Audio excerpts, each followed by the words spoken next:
Assalamualaikum dan selamat datang ke Pala Bola News. Seperti biasa, Pala Bola News akan menyajikan berita bola sepak terbaik kepada anda semua pada setiap hari.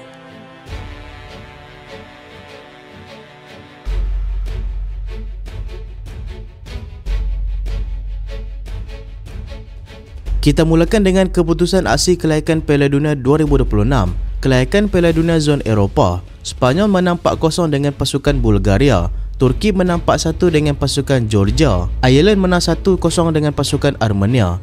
Portugal seri 2-2 dengan pasukan Hungary. Estonia seri 1-1 dengan pasukan Moldova. Itali menang 3-0 dengan pasukan Israel. Andorra tumpas 3-1 kepada pasukan Serbia. Latvia dibelasah pasukan England dengan keputusan 5-0. Kelayakan Piala Dunia Zon Afrika, Kongo menang 1-0 dengan pasukan Sudan. Senegal menang 4-0 dengan pasukan Mauritania. Nigeria menang 4-0 dengan pasukan Benin. Afrika Selatan menang 3-0 dengan pasukan Rwanda. Morocco menang tipis 1-0 ke atas pasukan Kongo. Gabon menang 2-0 dengan pasukan Burundi. Ivory Coast menang 3-0 dengan pasukan Kenya. Algeria menang 2-1 dengan pasukan Uganda. Guinea seri 2-2 dengan pasukan Botswana. Manakala Somalia tumpas 1-0 dengan pasukan Mozambik. Kelayakan Piala Dunia Zon Asia, Qatar menang 2-1 dengan pasukan UAE. Saudi Arabia seri 0-0 dengan pasukan Iraq. Kelayakan Piala Asia, Malaysia menang 5-1 dengan pasukan Laos. Vietnam menang tipis 1-0 ke atas pasukan Nepal. Bhutan dibelasah pasukan Lebanon 4-0. Yaman berpesta gol menang 9-0 dengan pasukan Brunei.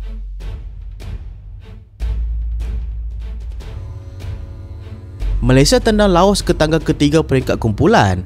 Pasukan kebangsaan Malaysia terus mempamerkan aksi garang apabila menupaskan skuad Laos dengan keputusan besar 5-1 pada perlawanan yang berlangsung di Stadium Nasional Bukit Jalil pada malam tadi. Walaupun tewas dengan jaringan besar, Laos terlebih dahulu mengejutkan tuan rumah selepas mereka berjaya membuka jaringan seawal minit ke-19 untuk memberikan kelebihan awal kepada pasukan mereka. Namun segalanya berubah pada babak kedua apabila Harimau Melaya mula menunjukkan kebangkitan luar biasa. Gol penyamaan hadir menerusi sepakan percuma cantik Faisal Halim pada minit ke-59 sebelum Romel Morales meledak 2 gol berturut-turut pada minit ke-65 dan ke-71 untuk meletakkan Malaysia di hadapan. Kesilapan barisan pertahanan Laos pada minit ke-80 kemudian menghadiahkan gol sendiri kepada skuad kebangsaan Malaysia sekaligus menambah derita pasukan lawan. Tidak lama selepas itu, Paulo Josue menutup tirai kemenangan bergaya Malaysia dengan jaringan kelima pada minit ke-83, memastikan 3 mata penuh milik tuan rumah. Dengan kemenangan ini, Malaysia kekal di tangga teratas peringkat kumpulan,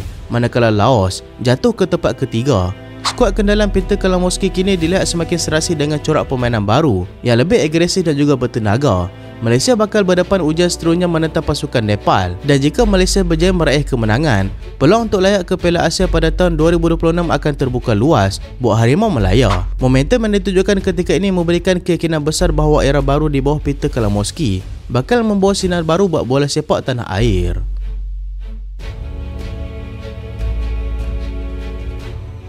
Frankie de Jong kekal di Camp Nou. Menurut laporan daripada Fabrizio Romano di Instagram, pemain tengah Barcelona iaitu Frankie de Jong telah menandatangani kontrak baru bersama klub itu sehingga Jun 2029 dengan klausul pelepasan 500 juta euro. Kontrak baru ini menegaskan komitmen Barcelona untuk mengekalkan de Jong sebagai pemain tengah utama dalam jangka masa panjang. De Jong yang sudah pun berusia 28 tahun, kini menjadi tonggak dalam sistem taktikal Hansi Flick, terutamanya dalam formasi double pivot bersama Pedri, membantu kelab mengawal permainan di tengah padang. Sumber lain menyebut bahawa Barcelona enggan melepaskan de Jong walaupun terdapat kabar angin pasaran yang mengaitkan minat kelab lain, kerana pemain Belanda ini dianggap aset strategik untuk projek jangka masa panjang kelab. Dengan kontrak baru ini, de Jong dijangka terus menjadi pemain utama dalam usaha Barcelona meraih kejayaan domestik dan juga Eropah sambil mengekalkan kestabilan pasukan tengah.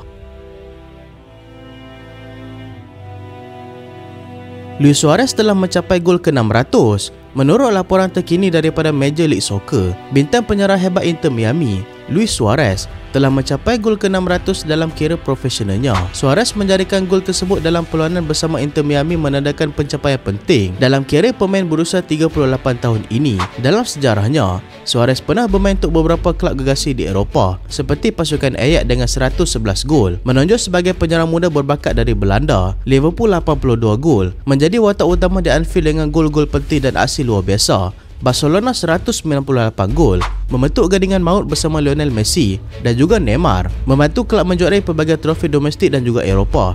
Kini di Inter Miami, Suarez terus membuktikan ketajamannya dalam Major League Soccer, menunjukkan bahawa semangat juang dan insting golnya masih lagi tajam walaupun usia bukan lagi muda.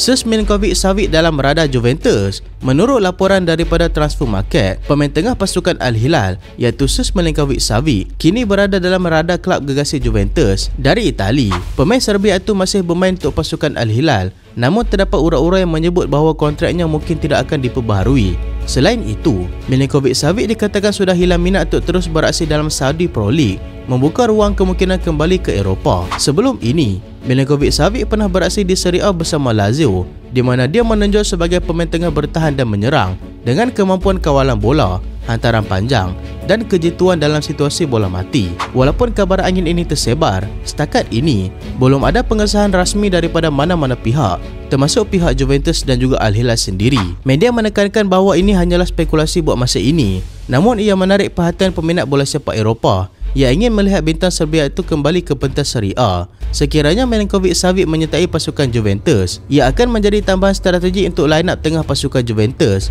terutama dalam menghadapi cabaran Serie A dan Liga Eropah pada musim depan. Takehiro Tomiyasu bakal ke Al-Qadsiah FC. Bekas pertahanan pasukan Arsenal, Takehiro Tomiyasu, kini dikaitkan kuat dengan perpindahan ke Saudi Pro League. Menurut laporan daripada laman rasmi Transfer Market, pasukan yang berminat untuk mendapatkan pemain Jepun ini adalah Al-Qadsiah FC. Tomiyasu ketika ini masih belum mendapat kelab baru selepas kontraknya tamat di Emirates Stadium dan rundingan bersama kelab Timur Tengah dilihat semakin rancak.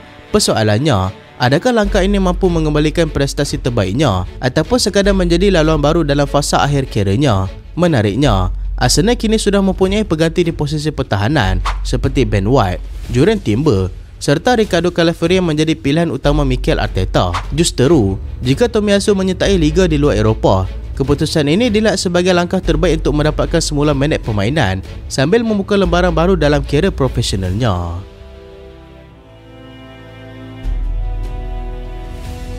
Jude Bellingham ingin tinggalkan pasukan Real Madrid. Menurut laporan daripada Transfer Live News, pemain tengah hebat pasukan England dan juga Real Madrid iaitu Jude Bellingham dikatakan ingin meninggalkan pasukan Real Madrid selepas melalui musim yang agak mencabar di bawah kendalan jurulatih baru iaitu Xabi Alonso. Difahamkan, hubungan antara Bellingham dan juga Alonso kini mulai renggang selepas beberapa laporan mendakwa berlaku sedikit konflik dalaman melibatkan corak taktikal serta peranan yang diberikan kepadanya dalam pasukan.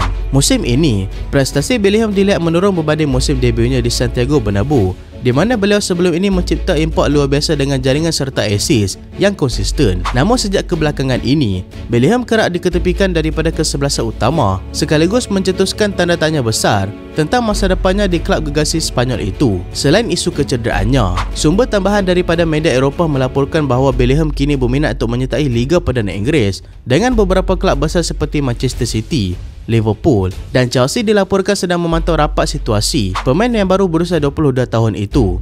Nilai pasaran Bellingham kini dianggarkan sekitar 180 juta euro, menjadikannya antara pemain tengah paling bernilai di dunia ketika ini.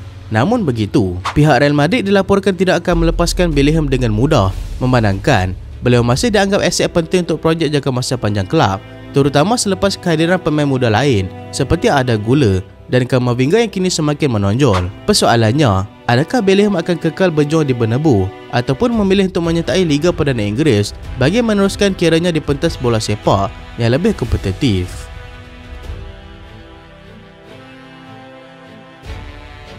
Fenerbahce sanggup melakukan apa sahaja untuk dapatkan Benzema. Menurut laporan terkini daripada Fotomark dan media Turki lain, Fenerbahce dikatakan sanggup melakukan apa sahaja untuk mendapatkan khidmat Karim Benzema pada jendela perpindahan akan datang. Benzema kini beraksi untuk pasukan Al-Ittihad dengan kontrak sehingga tahun 2026.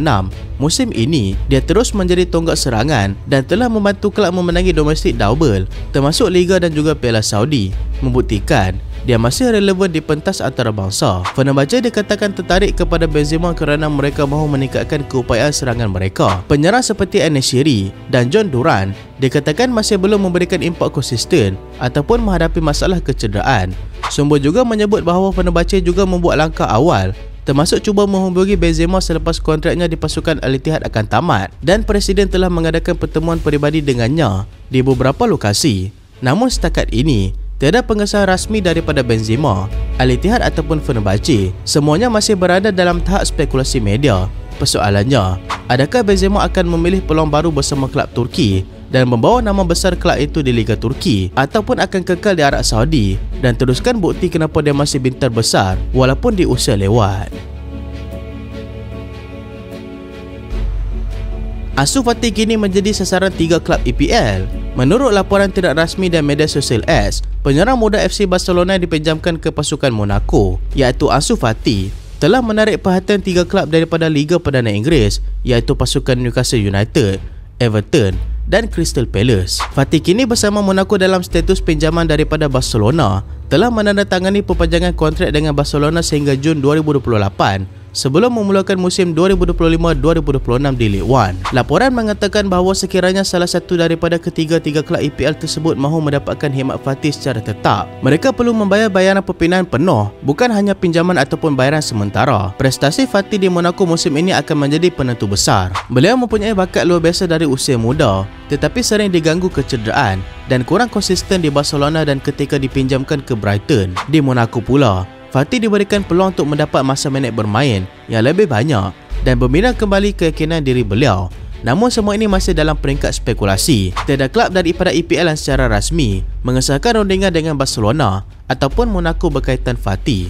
Persoalannya, adakah salah satu daripada Newcastle, Everton ataupun Crystal Palace akan berani membayar harga yang diperlukan untuk menjadikan dia sebahagian daripada projek mereka? So itulah video kali ini dan terima kasih sebab tengok sampai habis. Jangan lupa like, jangan lupa share, jangan lupa subscribe. Aku Solehan. Assalamualaikum.